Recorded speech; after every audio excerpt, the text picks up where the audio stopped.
The drift fair out in the black between stars, where light from distant suns took years to arrive. A small pod tumbled alone through the void. It had no power, no signal, and no hope. Inside, curled against the cold metal wall, was a man named Liam Dawson. His face was bruised, his left arm wrapped in torn fabric, and his breath came slow and shallow. Oxygen levels were low, and the pod systems had failed days ago. He did not know if anyone would ever find him. He only knew he had to stay awake a little longer. Not far from the drifting pod, the Kavor patrol vessel Iron Keel moved silently through the Viridian Rift, a jagged stretch of space known for its unstable gravity and hidden dangers. The ship's sensors picked up the faint heat signature of the pod. At first, the reptilian crew ignored it. Space was full of debris from old battles and broken ships. But something about this signal was different. It pulsed weakly like a heartbeat. Commander Vrax Solon stood on the command deck, his scaled skin glistening under the dim red lights. He was tall, with sharp eyes and a voice like grinding stone. "Identify the object," he ordered. "Small escape craft, sir," replied a junior officer. "No known registry. Design is primitive, possibly pre-Concord." Vrax tilted his head. The Concord was the alliance of advanced species that governed most of the galaxy. Humans were not part of it. They were considered too young, too chaotic, too emotional to join. Yet rumors had spread in recent cycles about human ships pushing farther out, testing boundaries, mapping the dark. "Bring it aboard," Vrax said. "If there's life inside, I want to see it." The Iron Keel extended a mechanical arm and gently captured the pod. Within minutes, it was sealed in the ship's lower bay. A team in protective gear opened the hatch. Steam hissed out, followed by the smell of burnt wiring and sweat. Inside, Liam blinked up at them, too weak to speak. His eyes were clear, though, alert and defiant. They carried him to the medical bay. The ship's physician, a broad-shouldered Kavor named Gorath, scanned him with a handheld device. "One heart, 2 lungs, inefficient design, but he's alive." Vrax watched from the doorway. "A human," he said, more to himself than anyone else. "Alone. This far out." Back on Earth, deep beneath the rocky hills of Colorado, alarms blared in a secure command center. The United Nations Space Command had been tracking Liam's research vessel, the Horizon, for weeks. When it vanished near the Viridian Rift, they assumed the worst. But then a faint emergency beacon, barely a whisper, had flickered to life for 17 seconds before cutting out. Analysts pinpointed its origin, and they saw the Iron Keel's signature nearby. Secretary Nora Bellwether stood before a wall-sized screen, arms crossed. She was in her late 40s, with sharp eyes and a calm voice that carried weight. "They have one of ours," she said. "Alive. We don't know that for sure," said an advisor. "It could be wreckage." 17 seconds is too long for a random signal," she replied. "Someone triggered that beacon on purpose, and if a human is out there and the Kavor have him, we act." Within the hour, a coded message went out to every human-controlled ship within 500 light-years. Fleet Command activated Protocol Ember, one of the oldest and most extreme contingency plans. It had never been used. It meant this: if a human citizen was taken or harmed beyond Earth's borders, Earth would respond with overwhelming force. Meanwhile, aboard the Iron Keel, Liam woke fully for the first time. His head throbbed, but his mind was sharp. He saw the reptilian faces around him, heard their guttural language, and knew he was not among friends. When they tried to question him, he stayed silent. They offered water. He refused. They showed him images of Earth, asking where he came from. He looked away. Vrax entered the room.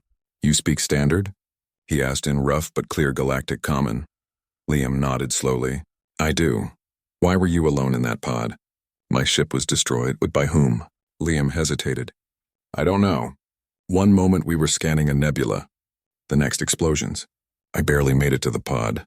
Vrax studied him. Humans were known for lies, for emotion, for unpredictable behavior. But this one seemed different. "Tired, yes, but not broken." "You understand you are now under Kavor custody," Vrax said. "I understand," Liam said. "But you should know something." "What is that?" "Earth doesn't leave its people behind." Vrax let out a low hiss, a Kavor laugh. "Earth is a single planet. The Kavor control 37 systems. Your world has no fleet that can reach us in time." Liam didn't smile. He just looked at the commander with quiet certainty. "You don't know Earth." On the bridge of the Iron Keel, a new alert flashed. Long-range sensors detected a massive energy surge near the edge of human-controlled space. Dozens of warp signatures bloomed at once, then hundreds. The readings were impossible. No species launched that many ships that fast, unless they had been ready, unless they had been waiting. An officer turned to Vrax, voice tight. "Sir, it's Earth. They're coming." Vrax stared at the display, his confidence cracking for the first time in decades. The human in the medical bay had not begged, had not bargained, had simply said they would come. And now impossibly they were. Far away across the dark, the first wave of Earth's defense fleet jumped into faster-than-light travel.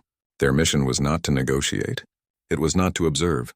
It was to retrieve. And if retrieval failed, to retaliate. Liam closed his eyes, not in fear, but in relief. They had heard him. They were coming. And the galaxy was about to learn what happened when you took one of Earth's own. The broadcast aboard the Iron Keel. Liam sat on the edge of the medical cot, his hands resting on his knees. He had not slept much, but his mind was clear. The Kavor guards watched him from the doorway, their tails twitching with unease. They had expected fear, pleading, maybe even tears. Instead, the human sat still, eyes fixed on the floor as if waiting for something. And then the ship shuddered. Not from an explosion, but from a deep, resonant pulse that ran through the hull like a warning. Vraxolan entered quickly, his usual calm replaced by tension. "Your people are broadcasting," he said. Liam looked up. "What did they say?" Vrax activated a small screen on the wall. The image flickered to life. It showed a woman standing at a podium, her dark hair pulled back, her expression calm but firm. It was Nora Bellwether, Secretary of Interstellar Affairs for the United Nations of Earth. Behind her, the flags of every nation on Earth hung in silent unity. "To all systems within listening range," she began, her voice steady and clear.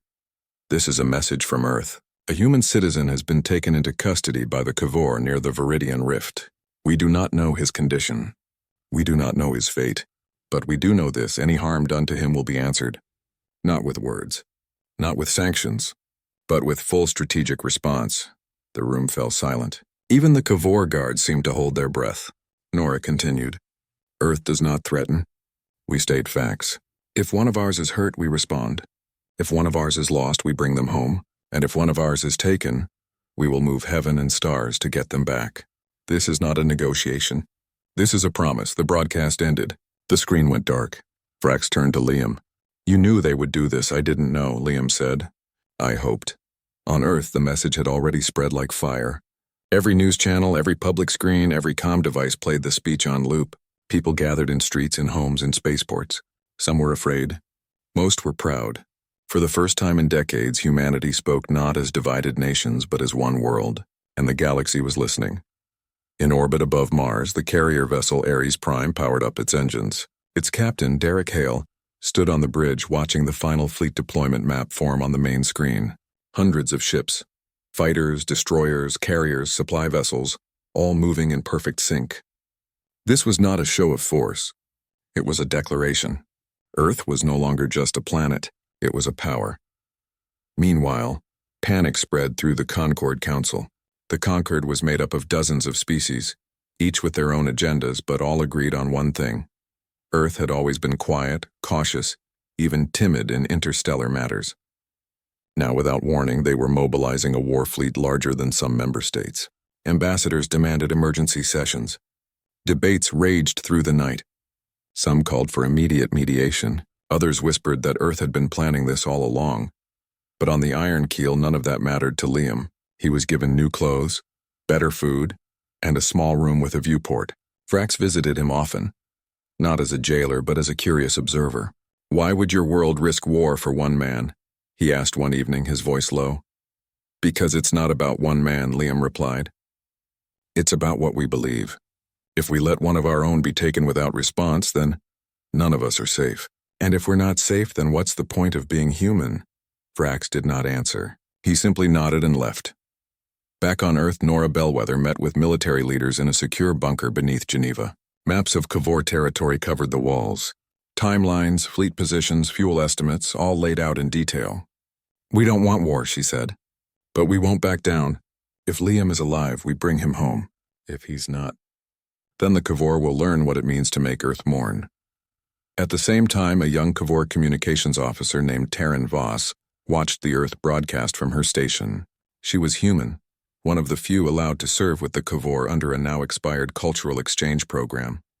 She had stayed because she believed in understanding between species, but now, seeing her homeworld rise as one, she felt a pull she could not ignore. That night, she slipped a data chip into Liam's meal tray. It contained ship schematics, patrol routes, and comms frequencies. She did not speak to him. She did not need to.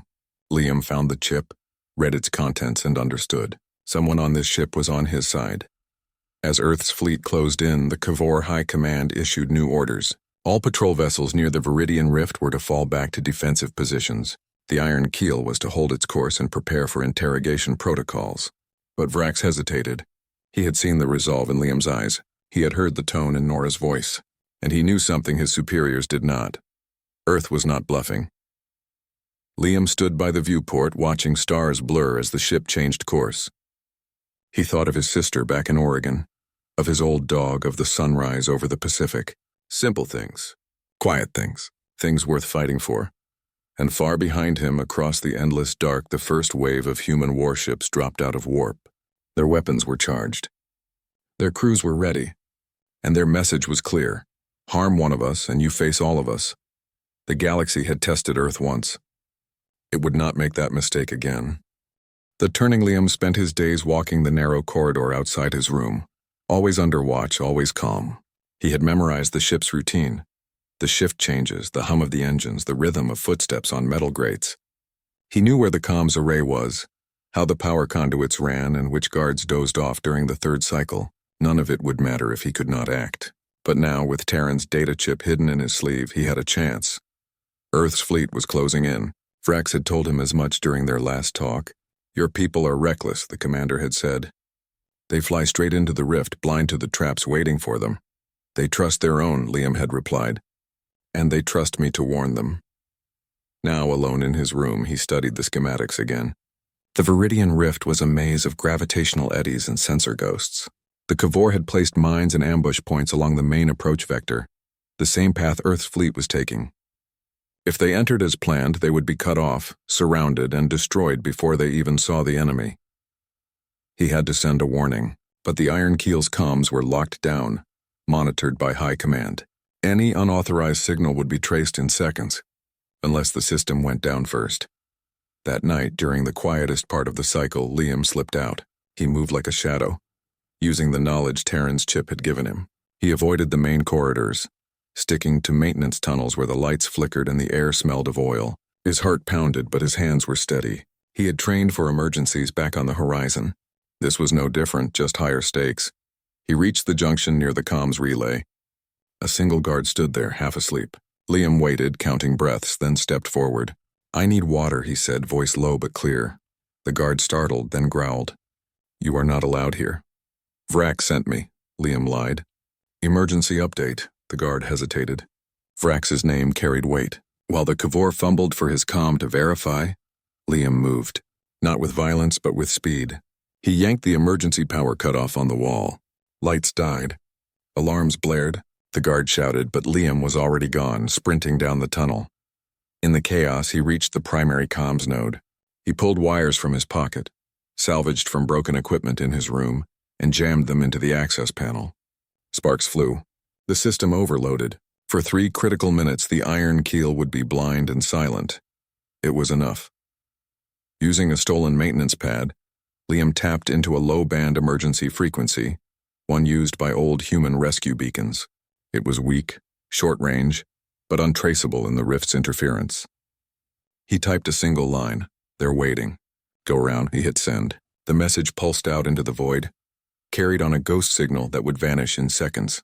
He didn't know if anyone would receive it. He only knew he had tried. Back on the bridge of the Ares Prime, Commander Derek Hale stared at the tactical display. The fleet was 10 minutes from the rift's edge. Sensors showed nothing unusual, just the usual distortions. But something felt wrong.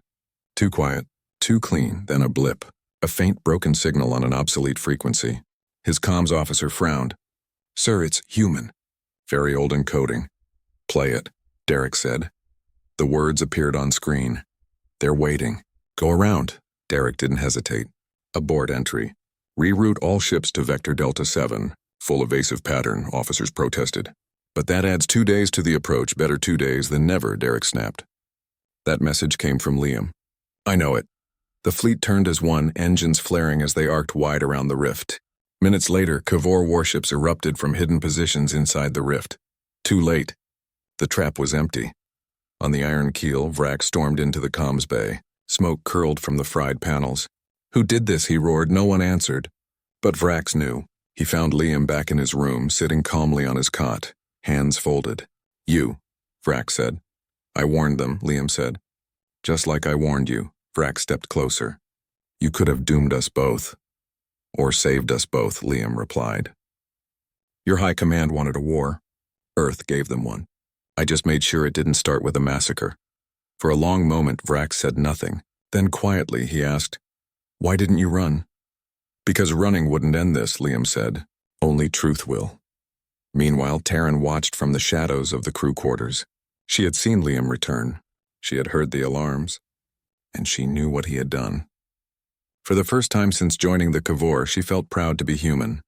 On Earth, Nora Bellwether received word of the fleet's course change. She didn't know how the warning had come, but she knew who had sent it. She allowed herself one small smile before turning back to the war room. The battle wasn't over, but humanity had just gained its first real advantage. And aboard the Iron Keel, something shifted. The crew no longer saw Liam as a prisoner.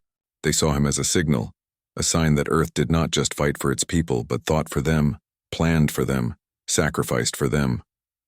Even here in enemy territory, a human had changed the course of war with 3 words and a spark of courage. Vrax left Liam's room without another word, but he ordered the guards to stand down. And that night, for the first time, Liam's door was left unlocked. The price of one. The Iron Keel drifted in the silent dark, its engines idling, its crew tense. Word had spread fast. Earth's fleet had avoided the trap. The ambush had failed, and the human, Liam Dawson, was the reason. Some Kavor called him a traitor. Others whispered he was a ghost, a spirit sent to test their honor. Vrax Solon said nothing.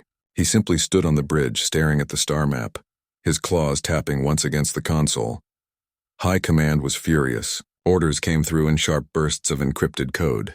The Iron Keel was to return to Kavor space immediately. Liam was to be handed over for interrogation and, if deemed necessary, termination. Vrax read the message twice, then he deleted it. He walked to Liam's room. The door slid open without sound. Liam was sitting by the viewport again, watching the distant glow of a dying star. He did not turn. They want me dead now, don't they? They want you silenced, Vrax said. Permanently, Liam nodded. I expected that. Vrax stepped inside. You could have escaped during the blackout. You had the chance. And go where? Liam asked. I'm one man in a ship full of warriors. Running wouldn't save me, but staying might save others. Vrax studied him. The human showed no fear, only resolve. It was not the recklessness the Kavor had been taught to expect from humans. It was something deeper, something like duty. Your fleet is still coming, Vrax said. They will burn our outposts, blockade our trade lanes, maybe even strike our homeworld. All for you, not for me, Liam said, for the idea that no one gets left behind. If Earth backs down now, every species in the galaxy will know they can take a human and get away with it. We can't allow that. Vrax was silent for a long time. Then he spoke, voice low. I have a sister.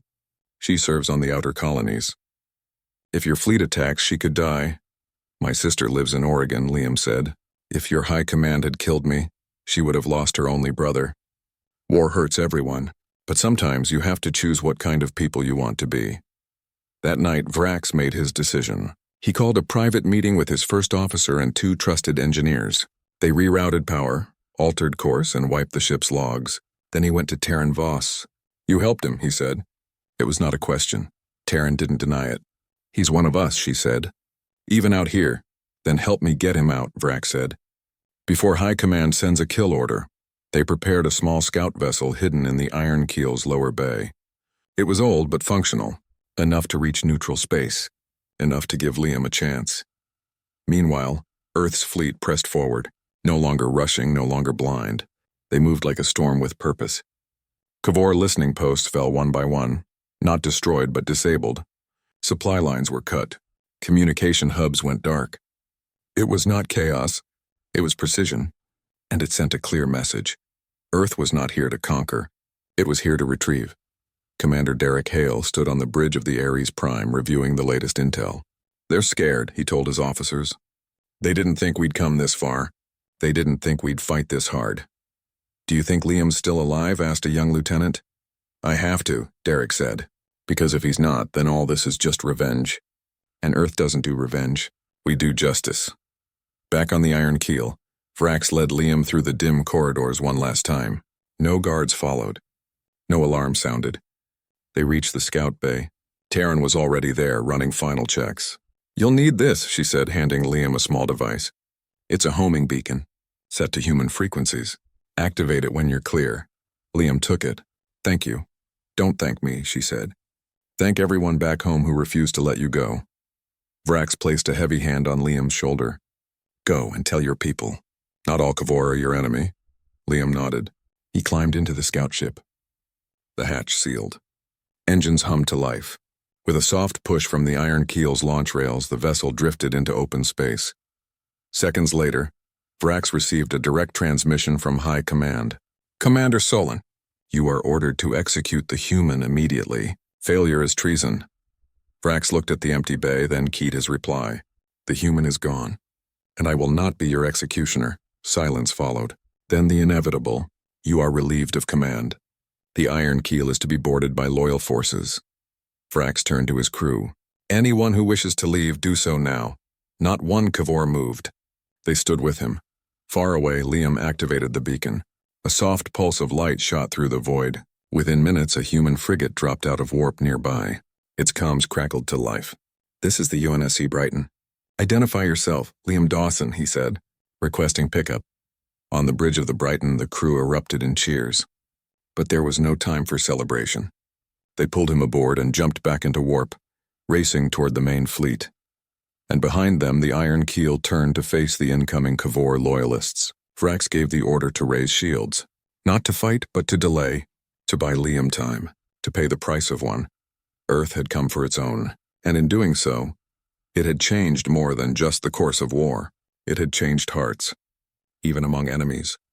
The new equation. Liam stood on the observation deck of the Ares Prime, wrapped in a standard-issue blanket, staring out at the stars. He was safe, fed, healed, but his mind was not at rest. He had seen Vrax's last transmission before the Iron Keel went dark. He knew what the Kavor commander had done, and he knew the cost. Earth's fleet had not needed to fire another shot. Once Liam was confirmed alive and aboard a human vessel, the Kavor High Command had sued for peace, not out of kindness but fear. They had watched as human ships disabled their defenses without destroying them, cut supply lines without killing crews, and surrounded their key stations without firing a single weapon. It was not war. It was demonstration. And the message was clear. Earth could win, but chose not to. Unless pushed.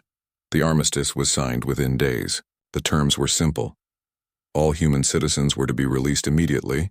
Any future detention required full diplomatic review, and the Kavor would pay reparations for the Horizon's destruction. There would be no trials, no executions, no occupation. Just peace and respect. Back on Earth, crowds filled the streets again. This time not in fear, but in quiet pride. No one celebrated victory. They honored sacrifice. They remembered the cost. And they welcomed Liam home not as a warrior, but as proof of who they were. He returned to Oregon, not to fanfare, but to his sister's porch, where coffee steamed in the morning air and the mountains stood tall against the sky. For a week, he said little. He walked the woods, watched the river, and slept without nightmares. But he knew he could not stay hidden. The galaxy had changed, and Earth had a new role to play. Secretary Nora Bellwether called him 2 weeks later. "We need you," she said. Not as a symbol, as a voice. So Liam went back, not to fight but to build. He joined a new council, humanity's first official interstellar policy group. With Nora, Commander Derek Hale, and a handful of scientists and diplomats, he helped draft what would become known as the Human Clause. It was simple. Any species that detained, harmed, or endangered a human citizen without due process would face immediate sanctions, trade embargoes, and, if necessary, military response. Not as punishment, as protection. The Concord resisted at first. Some called it arrogance. Others called it provocation. But then they saw the results. Pirate raids on human outposts dropped to zero. Missing persons cases were resolved within hours. Even neutral systems began adding human liaison officers to their ports. The clause was not about power. It was about promise, and Earth kept its promises. Terran Voss returned to human space under safe passage. She testified before the United Nations, not as a defector but as a bridge. She spoke of Rax Solan's choice, of the Kavor who stood with him, of the quiet courage that existed even in enemy ranks. Her words helped shape the peace. And in time she became an ambassador, not for Earth but for understanding. As for Vrax, his fate remained unknown. The Iron Keel was never found. Some said it was destroyed in the Loyalist attack. Others claimed it vanished into uncharted space, carrying its crew to a new life. Liam liked to believe the latter. He kept a small stone from the scout ship's console on his desk, a reminder that honor had no species. Months passed. Human ships began appearing in new sectors, not with weapons raised but with open comms and medical aid. They helped rebuild Kavor outposts damaged in the brief conflict. They shared navigation data. They even trained together in joint drills. The war had lasted less than 3 weeks, but its legacy would last centuries. One evening, Liam stood again on the observation deck of a human vessel, this time by choice. He was not a prisoner, not a hero, not a soldier, just a man who had been lost and found. And as he looked out at the stars, he thought of all the humans out there, miners, scientists, traders, explorers, knowing they were never truly alone, because Earth would always come. In council meetings, alien delegates now spoke differently. They no longer asked if Earth was ready for the galaxy. They asked how to earn Earth's trust, and the answer was always the same. Treat a human with dignity and you will find a friend. Harm one, and you will face a storm. The galaxy had learned a new rule, whispered in command centers and trading posts from the rim to the core. Never take a human hostage. They always come for theirs, and Liam knew it was true. Not because of weapons or fleets or treaties, but because of something simpler, something older. Because on a small blue planet long ago, people decided that no one gets left behind, and that idea, carried across light years, had changed everything. So he kept working, kept speaking, kept reminding his own people what they stood for. Not dominance, not revenge, but loyalty, compassion, and the quiet, unshakable belief that every life mattered. And in the vast dark between stars, that belief burned brighter than any sun.